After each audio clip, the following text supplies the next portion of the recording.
All right, Alexander, let's talk about the BRICS summit in South Africa. We have 6 new countries entering BRICS. The name will stay the same, from what I understand. Yes. We'll have 6 countries, Argentina, Ethiopia.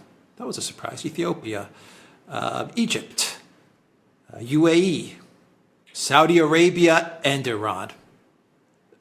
What do you make of the makeup of these countries, the geography of these countries, and then, of course, the energy resources of these countries that are entering BRICS?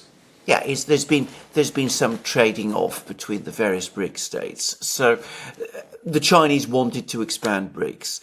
The other countries, the Brazilians and the Indians, were less keen. The Russians sat a bit on the fence, but they eventually came round. So what has happened is that the various BRICS leaders came together and they came to agreements. So I think the priority for the BRICS states, for the Chinese, was to bring Saudi Arabia, the UAE and Iran into the BRICS. I think that was perhaps what the Chinese were most keen on. But the Russians wanted their friend, Egypt, which is a good friend to Russia. They wanted Egypt in. The South Africans wanted another African country, so they got Ethiopia. And the Brazilians wanted another Latin American country, so they got Argentina. Now, that basically rounds it up. Now, all of these countries, it must be said, have potentials to add significantly to the BRICS. Now, Iran, Saudi Arabia and the UAE, they're big oil producers. They're big commodity producers. Iran is potentially an enormously rich and powerful country if it gets organized properly. It's anxious to get out of the sanctions systems that have been imposed upon it by the United States. Joining the BRICS provides that opportunity. It can now establish trade links. It can take steps to stabilize its financial system. This is a big bonus for Iran. Saudi Arabia and the UAE are the 2 key players in the Gulf. They are major oil producers. They are also, by the way, very close friends. We've discussed Saudi Arabia's realignment with the Chinese and the Russians and its move away from the United States. We see that the Biden effort to win over the Saudis by giving them the green light to develop nuclear weapons, but that's failed. The Saudis are going to go ahead and join the BRICS. And now, Iran, Saudi Arabia, the UAE, that adds a real core benefit to the BRICS, because the BRICS are also moving forward with their financial reform. There's going to be more announcements about that apparently shortly, but it's clear that this is now being taken forward very fast. Oil, as we've discussed many times, remains the world's most widely traded commodity. It is the indispensable commodity. You cannot run a modern economy without oil.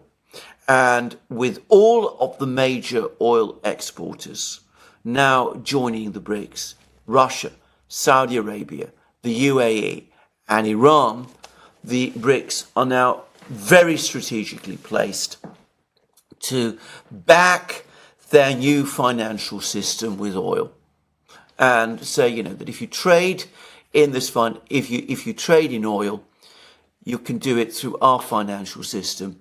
Before long, if you want to buy oil, you have to do it through this financial system. So you can see what these countries add to the BRICS. Now, if we look at the other 3 countries, Egypt is the biggest country in the Arab world. It's also part of the African continent. It controls the Suez Canal, which is one of the major sea routes. It's got a very large population. It's keen to industrialize, has a strong relationship with Russia. Russia's been taking a big role trying to promote industrialization in Egypt, It's planning to create an industrial park there. Egypt has many, many, many problems. It would potentially benefit hugely from joining the BRICS, associating itself with the country, with the world's biggest food exporter, which is now gradually becoming Russia. You can see that it benefits both the Russians and the Egyptians for Egypt to join the BRICS. It takes the whole process forward from there. It also, by the way, means that another key US ally in the Middle East, which is Egypt, is now starting to move towards China and Russia. Ethiopia is a very interesting country. It's big. It's very potentially a very rich country. Till recently, it had a very rapidly growing economy. It's got many educated people, as I know for myself. It's rich in raw materials. Despite its many food problems, its famines and things of that kind, if its agriculture is organised properly, it could be agriculturally rich as well. It has the most ancient history as a state of any of the African states. It's had a historically very strong relationship with Russia, going all the way back to the 19th century. And Ethiopia, potentially, if it stabilizes with an economy which just a few years ago was achieving double-digit growth, it could also become a major player in BRICS. And again, it balances out South Africa. And Argentina is going through a massive economic crisis. The political situation there is potentially very unstable. There could be big changes in Argentina as well. But ultimately, if Argentina ever does manage to get its problems behind it, and perhaps joining the BRICS might be the way to do it, well, Argentina is also potentially an enormously rich country. It's a huge food producer. So it's got other mineral riches. It's got a highly educated population. It's a country with a huge cultural history. And it's got, by the way, a significant industrial base. And it complements Brazil, which has been keen to bring it into BRICS. So we get all of the big commodities producers, Argentina, Brazil, Russia, all big food producers. Brazil is also a big oil producer as well, by the way. They're all joining BRICS. Ethiopia, potentially big food producer also. We get the big oil producers and exporters, Russia, Iran, Saudi Arabia, the UAE, joining BRICS. We get the Arab world's biggest country, Egypt, joining BRICS, strategically located country, joining BRICS. And of course, Ethiopia, Africa's oldest state, also joining BRICS, with its enormous backstory going back all the way to the Roman Empire. So it's an interesting combination of countries. You can see how it's come about. As we said in our program, last program, BRICS is evolving from a club into an organization. It's taken a big step in that direction. It's going to retain the name BRICS for the moment, but I can't believe that one day it won't change that name, and it will be interesting to see what name it adopts. Yeah, I was going to say the same thing about the countries that are entering BRICS. It seems like the initial founders of BRICS, Brazil, Russia, India, China, South Africa, they're taking a different approach than, say, the G7 countries, where the G7 countries seem to be much more focused on services and financing, financial tools, markets. The BRICS countries and the enlargement of BRICS seems to be focused on commodities, oil, gas, agriculture, food, minerals, or countries that have the potential to develop into large commodity players. It seems like we're seeing two different approaches in how these two different organizations are are either in existence or how they're going to grow. So, I mean, this kind of falls in line with many of the speeches that Putin has given about, what makes a real economy. And Putin is very focused on resources and commodities, things like this, instead of focusing so much on financial instruments and banking and stuff like that. So I think after this meeting, we're getting a clearer picture as to what BRICS wants to be and what BRICS is going to control in this multipolar world. Absolutely. They want to create a trading system, which is where the commodities are important and where the financial system is important. And they're also keen to pursue industrialization. I mean, Russia is developing its industry. And manufacturing in Russia grew by 11% year on year in the second quarter of this year. So, there's a big industrial surge, manufacturing surge in Russia. And all of these countries, Ethiopia and Egypt, are keen on promoting industrialization. Egypt, of course, has a significant industrial base already. And in Iran and Brazil also have significant industrial bases that they clearly want to expand. So you can see what they're trying to do is that they're trying to create an actual trading system, a real trading system, trading in real goods, commodities, and industrial goods, as opposed to what you correctly said was the G7, which is the G7. It's principally about finance and services. It's not quite so much about trade anymore.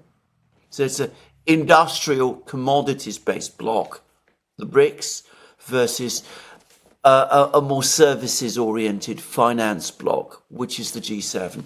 But of course, there is another very important difference, which is, of course, the G7 is a very narrowly constituted bloc. It's the United States, it's European friends, plus Japan. In other words, it's the core countries built around the US system as it has existed since the 1940s. I mean, all the countries that are members of the G7 have been US allies going all the way back to the 1940s.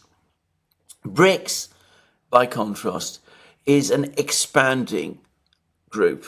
They're bringing in more countries around the world as they're setting out to expand, not just into a trading system between themselves, but ultimately a global trading system, bringing in as many countries around the world as possible. Yeah. Okay, so let's wrap up the video. What's next in the development of BRICS, in your opinion? The summit's going to wrap up and all the world leaders are going to go back home. What do you think is next in the evolution? Right. The first thing to say is that I've never known a BRICS summit which has come under so much pressure from the West. There's been relentless attempts to sabotage it. There was the ICC warrant against Putin, which was clearly intended to prevent his presence in South Africa. He was able to participate. He's made lots of contributions via video links. You can find them all on his website. So there was that. There were constant attempts to create tensions between the Indians and the Chinese. There were reports that Modi wasn't even going to go, and of course he did. There was claims that Modi was opposed to BRICS expansion. Turns out that he wasn't. It turned out there were also claims that the Indians weren't particularly keen on developing BRICS' financial architecture. It turns out that they are. In fact, they seem to be taking a leading role in this. So India is fully on board. I think two things are going to happen. Firstly, the BRICS are going to work on working out their financial architecture. We've had a lot of statements about this. They're not going to move immediately towards setting up a reserve currency. They accept that this isn't ready, but we've now got banking systems being built, accounting systems being sorted out. We'll get an awful lot more, I suspect, over the next couple of hours as to how that's going to be taken forward. But the other thing that I suspect is going to happen is that over the next few months or perhaps years, we're going to see a sustained attempt between India and China to sort out their issues with each other. Because just as Saudi Arabia has looked at the whole situation, listened to what the Americans are offering, it's nonetheless decided to press forward with the BRICS. I think the Indians have made the same decision. Saudi Arabia and Iran in the same organization working together, India and China working together. It's pretty amazing stuff, huh? Well, you know, I mean, you got to say thought? this. Well, you got to say this about Joe Biden. I mean, he's the great conciliator and peacemaker. He's acted since he became president to forge reconciliations between great nations: China and India, Saudi Arabia and Iran. I mean, you know, if another man in the White House pursuing different policies, for all you know, those countries might still have been at odds with each other. I think he deserves a Nobel Prize. They might give him one too, but probably not for the reasons that you outlined just now. All right, we'll end it there. The Duran.locals.com. We are on Rumble, ODYSEE, BitChute, Telegram, and Rockfin. And go to Duran Shop. 10% off. Use the code. Good day. Take care.